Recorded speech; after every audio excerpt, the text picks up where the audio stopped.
নমস্কাৰ বন্ধুসকল, স্বাগতম জনাইছোঁ আপোনালোকৰ চেনেল নিউ আছামলৈ। আজি মই অসম চৰকাৰক, প্ৰতিখন জিলা প্ৰশাসনক, লগতে মোৰ গৃহ জিলা শিৱসাগৰ জিলা প্ৰশাসনক, প্ৰতিটো দল সংগঠনক, প্ৰতিজন সচেতন নাগৰিক সকলোকে মই এটাই অনুৰোধ জনাম। দিখৌ নদীৰ বাঢ়নী পানীয়ে যেনেদৰে গোটেই দিখৌ নদীৰ কাষৰীয়া অঞ্চলবোৰত বানপানীৰ সৃষ্টি কৰিছে, কেনেদৰে মানুহবোৰ জীৱন দুৰ্বিষময় কৰি তুলিছে, মানুহবোৰ ভয় শংকাত কেনেদৰে ৰাতিটো পাৰ কৰিবলগীয়া হৈছে, আপোনালোকে নিশ্চয় সকলোৱে গম পাইছে। কালি মই এটা ভিডিঅ' আপলোড কৰিছিলোঁ, যে আপোনালোকে দেখিলে ভিডিঅ'টোত যে কেনেদৰে মানুহবোৰ পানীত আছে, কেনেদৰে ঘৰ সকলোবোৰ পানীত লিকত ডুব গৈ আছে। জন ধন সকলোৰে হানি, পশুৰ যিখিনি পশুপালন কৰিছিলে, যিখিনি গৰু ছাগলী ম'হ সকলোবোৰ পানীত ডুব গৈ আছিলে। খোৱা পানীৰ অভাৱ হৈছে, মানুহৰ খাদ্যৰ অভাৱ হৈছে। তো সেইবাবে আজি মই এই ভিডিঅ'টো বনাইছোঁ।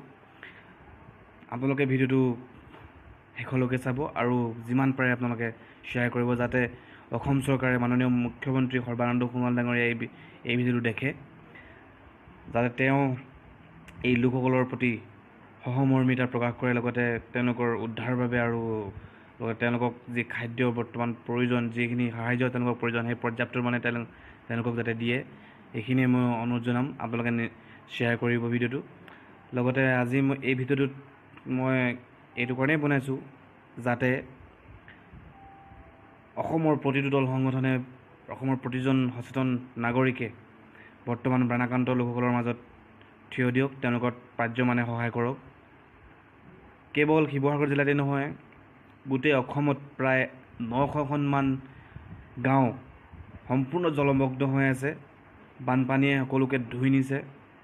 লগতে এতিয়ালৈকে খবৰ পোৱা মতে প্ৰায় 20জনতকৈ অধিক, প্ৰায় 24জনমান মানুহ বানপানীত মৃত্যু হৈছে বুলি মই জানিব পাৰিছোঁ।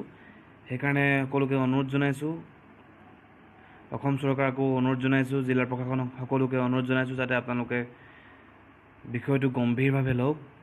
আপোনালোকে বানাক্ৰান্তসকলক সহায় কৰক, বানাক্ৰান্তসকলক সাহাৰ্য প্ৰদান কৰক।